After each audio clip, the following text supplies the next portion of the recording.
अंदानी को भारत दिया गया है सर, दिया गया सर। तो आपका ये सवाल जो है कि इनको जो भारत रत्न दिया गया है,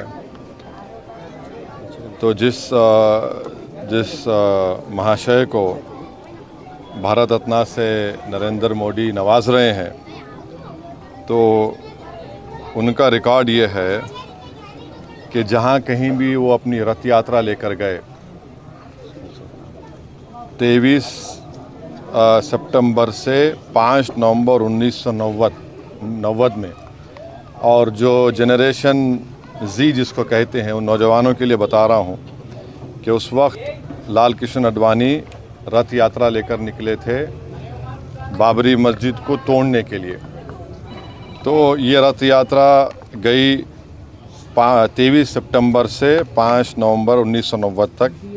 अहमदाबाद से शुरू हुआ, हरिद्वार, बिजनौर, पालनपुर, मुरादाबाद, रामपुर, धनेरा, बदायूं, अलीगढ़, मथुरा, आगरा, कानपुर, भरूच, लखनऊ, इलाहाबाद, सूरत, जौनपुर, फैज़ाबाद, वडोदरा, बाशी, वाराणसी, वायरू, रांची, पटना, मुंबई, गोधरा, हैदराबाद, जयपुर, दाहोद, बिदर, कोलार, जोधपुर, बेंगलुरु, देवानगिरी, मीरठ, रामानगरम, चन्नापटना, गाज़ियाबाद।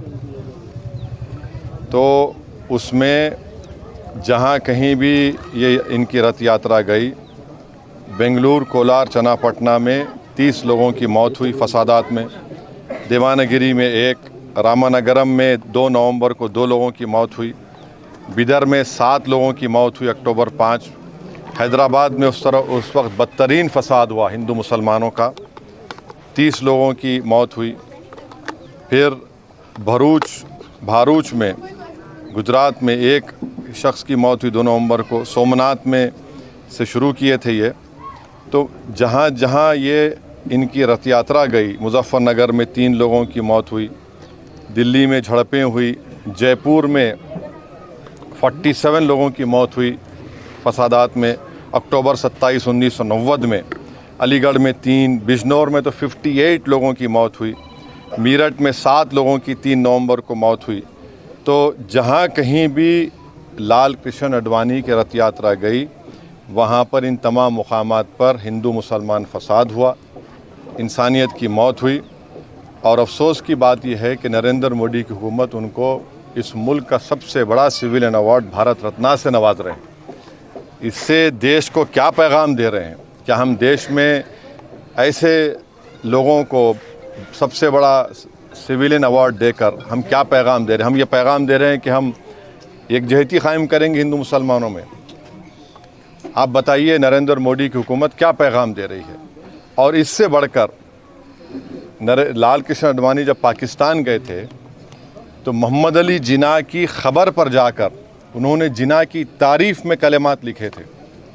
और यही आरएसएस, बीजेपी, विश्व हिंदू परिषद, बजरंग दल आए दिन भारत के गयूर मुसलमानों को बोलते हैं पाकिस्तान चले जाओ, पाकिस्तान चले जाओ। अरे कम से कम तुम अवार्ड देने से पहले ये तो देख लेते कि ठीक है इतने लोग मरे, तुम भूल गए, इतने लोगों की मौतें हुई, बच्चे यतीम हुए, हमारी बहनें चाहे हिंदू हो मुसलमान हो बेवा हो गई, कई घर उजड़ गए। जो शख्स पाकिस्तान जाकर मोहम्मद अली जिन्ना जो इस मुल्क की पार्टीशन का ज़िम्मेदार है, आप उसकी तारीफ़ में कलिमात लिखता है। नरेंद्र मोदी तो आडवाणी की किताब को कौन सी किताब लिखी गई थी जब जिन्ना के ऊपर जसवंत सिंह साहब लिखे थे, उस किताब को बैन लगा दिया था क्योंकि वो उसमें ज़िक्र था। आप ऐसे आदमी को अवार्ड दे रहे हैं जो जिन्ना की तारीफ़ किया। तो इससे आपका ये सो कॉल्ड नेशनलिज्म दिखता है। हम जो अवार्ड दिया गया है हम समझते हैं कि ये हमारे अवार्ड की तौहीन है। इससे पहले बहुत बड़े बड़े लोगों को ये अवार्ड दिया गया था, मगर जो शख्स रथ यात्रा के ज़रिए जहाँ जहाँ रथ यात्रा गई वहाँ पर फसाद हुआ, जिस शख्स की मौजूदगी में बाबरी मस्जिद की शहादत हुई, ये अलग बात है कि कोर्ट ने किसी को खाती नहीं पाया, यह भी एक बड़ा मजाक है और उसकी अपील नहीं की गई। तो हम इसको नामुनासिब समझते हैं, गलत समझते हैं, और हम समझते हैं कि भारत रत्न के रुतबे में कमी आ रही है इस तरह के नरेंद्र मोदी की हुकूमत फ़ैसले जो कर रही है। इसलिए हम ये इस बात को ख़तई नहीं मान सकते कि ऐसे शख्स को आप अवार्ड दे रहे हैं जो भारत में हिंदू मुस्लिम फसादात हुए और उनकी मौजूदगी में बाबरी मस्जिद की शहादत हुई, उन जो होम मिनिस्टर थे 2002 का राइट हुआ, तो हम इसको गलत फ़ैसला मानते हैं।